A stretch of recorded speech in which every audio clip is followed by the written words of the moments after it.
भाजपा की घबराहट यहाँ है कि कैसे बिहार को कब्जा किया जाए। 11 साल से केंद्र में उसकी हुकूमत है, लेकिन आज तक भाजपा डबल इंजन की सरकार अपने पैर पर नहीं हो सके। बिहार कहने को राष्ट्रीय पार्टी है, सहारा लेना पड़ता है नीतीश कुमार का। अगर ये चुनाव हार जाएगी भाजपा तो उसके ताबूत में 50 साल के लिए कील फिर से ठोक देगा तेजस्वी यादव। ये है बिहार आज के तारीख। क्या है विशेष गहन पुनरीक्षण मतदाता का? केवल और केवल वोट की चोरी का एक तरीका है, और इसी वोट की चोरी करके महाराष्ट्र में सरकार बना लिया, पंजाब में बनाया, हरियाणा में बनाया, तो उसको आदत लग गई है। अब बिहार में उछले हैं। ये बिहार है, बिहार उड़ती चिड़िया को भी हरदी लगा देता है, और भाजपा के इस साजिश को जो चुनाव आयोग के माध्यम से कोशिश कर रहा है बिहार पर कब्जा करने का, वो कभी उसका मनसूबा पूरा नहीं होगा। जिस दिन उसने इस आदेश को पारित किया चुनाव आयोग ने, उसी दिन बिहार के लोग समझ गए थे कि कतई इसको हम नहीं मानेंगे। या तो चुनाव आयोग भागेगा, नहीं तो चुनाव आयोग को अपना रास्ता बदलना। यहीं से शुरुआत होगी लोकतंत्र की रक्षा की।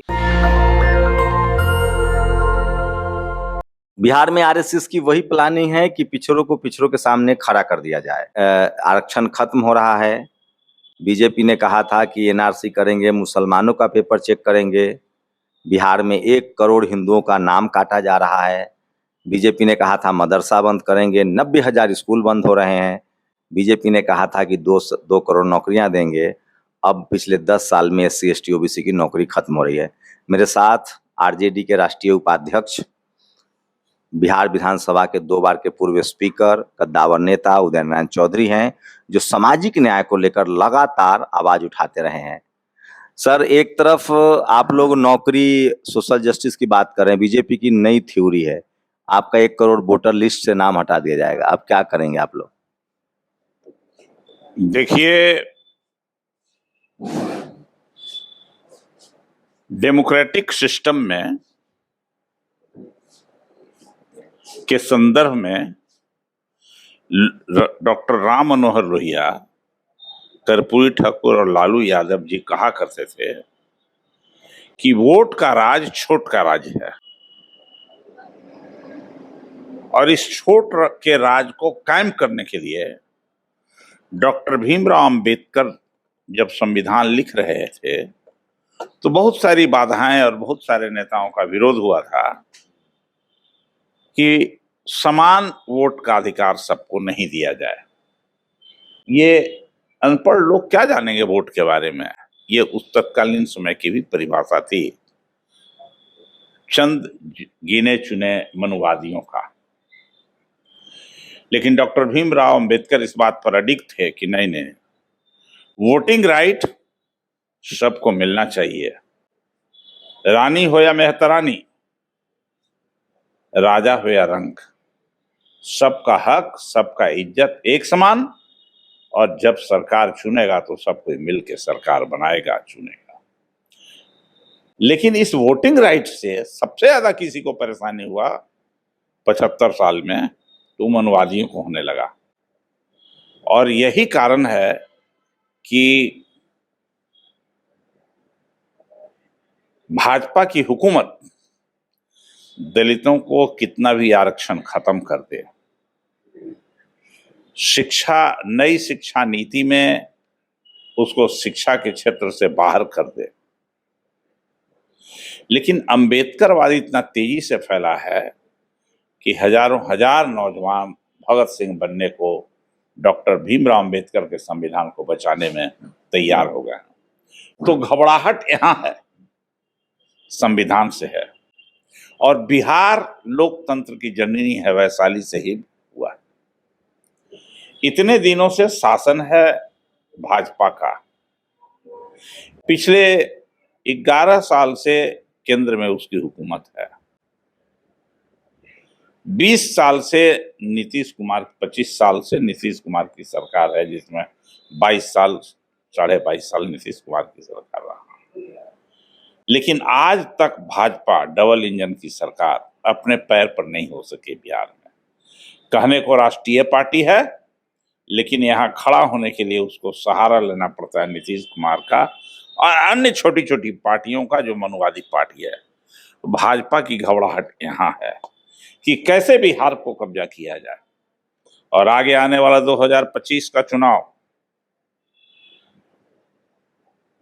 अगर ये चुनाव हार जाएगी भाजपा और एनडीए आ जाएगी, राष्ट्रीय जनता दल आ जाएगा, तो उसके ताबूत में 50 साल के लिए कील फिर से ठोक देगा तेजस्वी यादव। ये है बिहार आज के तारीख में। इसलिए हमारी सरकार नहीं आए। ये क्या है? विशेष गहन पुनरीक्षण मतदाता का, ये केवल और केवल वोट की चोरी का एक रास्ता है। तो सर 1 करोड़ लोगों का वोट ही कट जाएगा तो कैसे जीते? मैं आ रहा हूं आप ही के सवाल। केवल और केवल वोट की चोरी का एक तरीका है, और इसी वोट की चोरी करके महाराष्ट्र में सरकार बना लिया, पंजाब में बनाया, हरियाणा में बनाया, तो उसको आदत लग गई है। अब बिहार में उछले हैं। तो मैं बताना चाहता हूं आपके माध्यम से, आपके चैनल के माध्यम से, शंभू जी, ये बिहार है। बिहार उड़ती चिड़िया को भी हरदी लगा देता है, और भाजपा के इस साजिश को जो चुनाव आयोग के माध्यम से कोशिश कर रहा है बिहार पर कब्जा करने का, वो कभी उसका मंसूबा पूरा नहीं होगा। जिस दिन उसने इस आदेश को पारित किया चुनाव आयोग ने, पिछले 25 तारीख को, ये 25 जुलाई है, 25 जून को जब पारित किया, उसी दिन बिहार के लोग समझ गए थे। अब तत्क्षण अपना कमेंट इसके विरोध में तेजस्वी प्रसाद यादव जी ने दे दिया था। ये कतई इसको हम नहीं मानेंगे।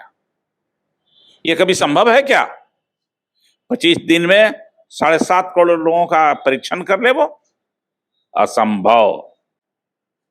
और ये काम चुनाव आयोग का नहीं है। चुनाव आयोग केवल और केवल मतदाता के डिलीशन और एडिशन का काम करता। अब तक पहली बार चुनाव आयोग मतदाता का सर्टिफाई कर रहा है, कोशिश कर रहा है कि मतदाता हैं कि नहीं है। सर नाम तो कह रहे हैं, मान ही नहीं। सुप्रीम कोर्ट ने उनको सलाह दी थी, उसको भी नहीं माना। नाम तो कटेगा। अब अगला रास्ता क्या आप लोगों का? अगला रास्ता भी निकलेगा। या तो चुनाव आयोग भागेगा, और नहीं तो चुनाव आयोग को अपना रास्ता बदलना होगा। यहीं से शुरुआत होगी लोकतंत्र की रक्षा की, यहीं से शुरुआत होगी संविधान की रक्षा की, और नहीं तो यहीं से शुरुआत होगी जो देश को फिर नया प्रकाश दिखाएगा, जो हम कहते हैं कि गृह युद्ध की स्थिति उत्पन्न कर देगा। आपने तो नीतीश जी के साथ लंबा समय तक काम किया है, क्या लग रहा है उनको ब्लैकमेल किया जा रहा है? उनको इस सब की जानकारी नहीं है, जिस तरह से पिछले 6 महीना में खेल चल रहा है? इसमें नीतीश जी को लाने का कोई मतलब नहीं है। अब नीतीश जी मानसिक तौर से कमजोर हो चुके हैं, भूलने वाले हो चुके हैं। अभी देखिए ना, 2-3 मिनट बोले हैं विधानसभा में, और 2-3 मिनट में 2-3 गलती कर गए नीतीश जी। इसलिए मैं अब उनके बारे में कुछ नहीं कहना चाहता हूं, इसलिए कि अब इस खेल के कुछ हिस्सा नहीं है। बीजेपी तो कह रही कि वही मुख्यमंत्री रहेंगे। तो किसको कह रही है बीजेपी? बिहार की जनता को। कहाँ कहा बिहार की? एक बार कोई बोल दिया है कि वही रहेंगे, जिससे कि वो खाली जवाब देने के लायक रहे। असंभव बात है कि नीतीश कुमार को बनावेगा मुख्यमंत्री। असंभव, असंभव। अब ख्वाब देखते रहे बीजेपी की, उसकी सरकार यहां बनेगी, वो बनाएगा। बिहार की जनता ने तय कर लिया कि अगला मुख्यमंत्री इंडिया गठबंधन में श्री तेजस्वी प्रसाद यादव होगा। ये तय कर चुकी है। क्या आप लोग के गठबंधन को लेकर जो टीवी अखबार वाले खबर चला रहे हैं कि रोज इन लोगों में खींचतान है, मुकेश सैनी अलग जा रहे हैं, झगड़ा लड़ाई चल रहा है? इंडिया गठबंधन में कोई झगड़ा लड़ाई नहीं है, कोई खींचतान नहीं है। ये अखबारों में खींचतान है। एनडीए नेताओं के ये जो लड़ाई झगड़ा लगाने वाला विचार है, उसमें खींचतान है। व्यवहार में चिराग काम पासवान ने कहा है कि लॉ एंड ऑर्डर ठीक नहीं है, तो क्या आपके दरवाजे खुलेंगे उनके लिए? आप लोग हम का के लिए दरवाजा खोलेंगे भाई? मलाई खा रहा है इतना दिन से वो, और दरवाजा हम उसके लिए खोलते हैं? वो तो इलाज उसका बीजेपी ही कर देगा। क्या इलाज कर देगा? क्या इलाज कर देगा? वो कह रहे हैं तो अगर ठीक नहीं है ऑर्डर तो क्यों वहां बैठा हुआ है? त्यागपत्र देना चाहिए। तो मलाइए ना चाट रहा है मंत्री होकर के। अरे ये लोग किसी कर्म के आदमी हैं।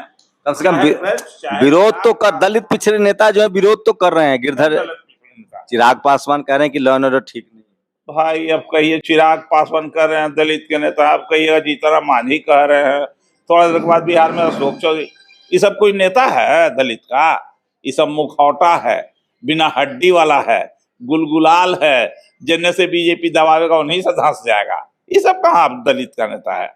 बिहार का दलित, देश का दलित इन लोगों के चेहरे को पहचान रहा है कि क्या है। धनखड़ साहब पर क्या कहेंगे? इतने बीजेपी के करीबी थे, एक झटके में उपराष्ट्रपति पद से हटा दिया। तो पहले धनखड़ साहब को ही ना बोलना होगा निकल के, तब ना हम लोग तय करेंगे। धनखड़ साहब आवे, अपनी बातों को सतपाल मलिक के जैसा रखें। श्री सतपाल मलिक जी जो थे, उन्होंने अपने वजूद की रक्षा के लिए, अपने अस्तित्व की रक्षा के लिए सच बोलने का काम किया। ये भी आके अपने आप को बाहर करके सच बोलें, तब ना उसको बिहार की, देश की जनता उनको वास्तव में देखेगी क्या है क्या नहीं है। 90,000 स्कूल बंद हो गए हैं बीजेपी शासित राज्य में, 26,000 यूपी में। अभी और बंद होने वाले हैं, अभी और बंद होने वाले हैं। अभी आपको मैंने कहा ना कि घबराहट उसको अम्बेडकराइस्ट लोगों से है। वो नहीं चाहते हैं बीजेपी के लोग, मनुवादी लोग, राष्ट्रीय स्वयंसेवक संघ के लोग, कि दलित का, कमजोर का, पिछड़ों का बाल बच्चा पढ़े। अच्छा, ये 1 करोड़ लोग का जो नाम कट जाएगा वोटर लिस्ट से, तो कह रहे हैं ये सब पाकिस्तानी है, बांग्लादेशी है, और आप लोग को घुसपैठियों का वोट चाहिए। ये तय करना होगा अब देश की जनता को कि विदेशी कौन है। अरे विदेशी ही खुद कह रहा है हम लोगों को विदेशी। दुर्भाग्य तो ये है, ये आर्य वाले लोग, ये आर्यन कहाँ से आए? अभी तो 1 महीना पहले एक रिसर्च आया है वहां मोहनजोदड़ो की खुदाई शहरों से, कि किसका डीएनए मिल रहा है वहां से। ये दलित पीढ़ा का डीएनए मिलता है, मुस्लिम का डीएनए है, बाहर का, पाकिस्तान का, दुबई का डीएनए किसका खराब है? आर्यनों के डीएनए के बारे में बोला है। लेकिन दलित पिछड़े नेता चुप्पी साधे हुए हैं। उनका माझी समाज, पिछड़े समाज सबका टिकट कट रहा है। अति पिछड़ा पिछड़ा 1 करोड़ लोगों का टिकट वोटर लिस्ट से नाम कट जाएगा सर।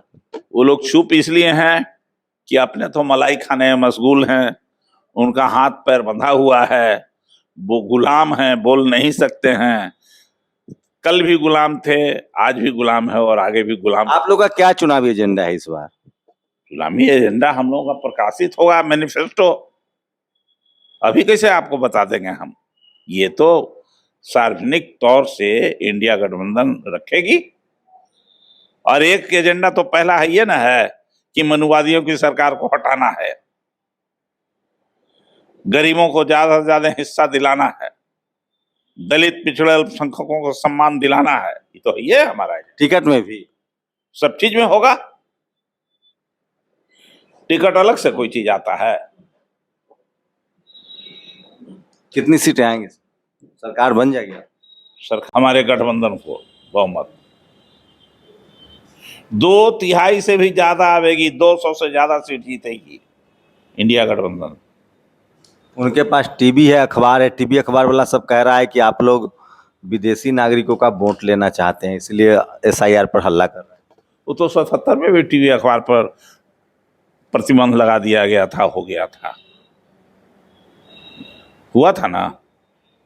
तो आज भी लगा लें, टीवी अखबार सब पर प्रतिबंध है। अब तो मोदी जी खुद मोर्चा संभाल लिए हैं, लगातार दौरा कर रहे हैं। तो मोदी जी की जबान लिए हैं तो क्या हो जाएगा? भगवान के भाई हो गए का? अगर भगवान है था, हाँ? उनका यादें भुला गया अब उनका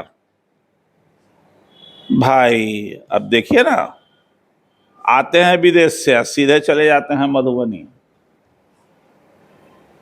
आते हैं सीधे चल जाते हैं मोतिहारी, आप कहते हैं कि हम 60 लाख लोगों को बिहार में आवास योजना के अंदर पक्का मकान दे दिया।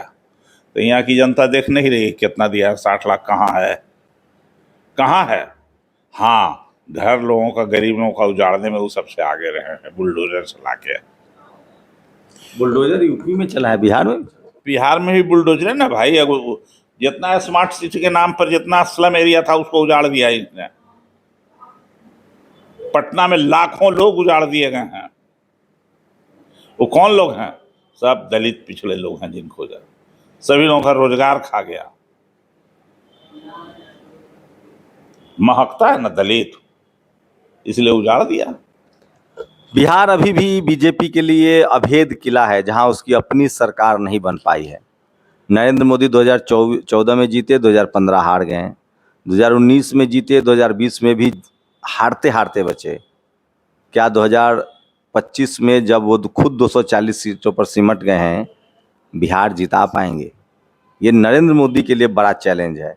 अगर नरेंद्र मोदी बिहार नहीं जीतते हैं तो आरएसएस कहीं उनको प्रधानमंत्री पद से न हटा दे, क्योंकि मोहन भागवत कह रहे हैं कि वो 75 साल के हो रहे हैं।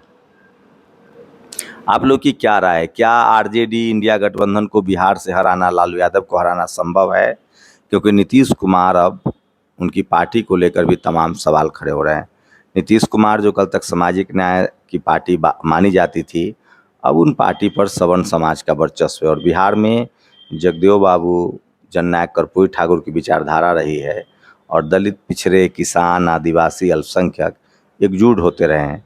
क्या 1 करोड़ वोटर जो दलित पिछड़े, उनका नाम कट जाने से बीजेपी जीत जाएगी? ये तो भविष्य में है। बिहार से देश की राजनीति भी तय होगी। आप लोग की क्या राय है? सोशल मीडिया आपको मौका देता है कि आप सिर्फ खबर देखें ही नहीं, अपनी प्रतिक्रिया भी दें। शंभू कुमार सिंह, नेशनल दस्तक, पटना। शुक्रिया सर। बहुत बहुत धन्यवाद शंभू जी। नेशनल दस्तक की आपसे गुजारिश है कि अगर इसको बचाना चाहते हैं तो नेशनल दस्तक को सब्सक्राइब करने के लिए रेड कलर के सब्सक्राइब बटन को दबाएं, फिर बेल आइकन की घंटी दबाएं। नेशनल दस्तक को बचाने के लिए बहुत जरूरी है कि हर खबर को शेयर करें, लाइक करें, कमेंट जरूर करें।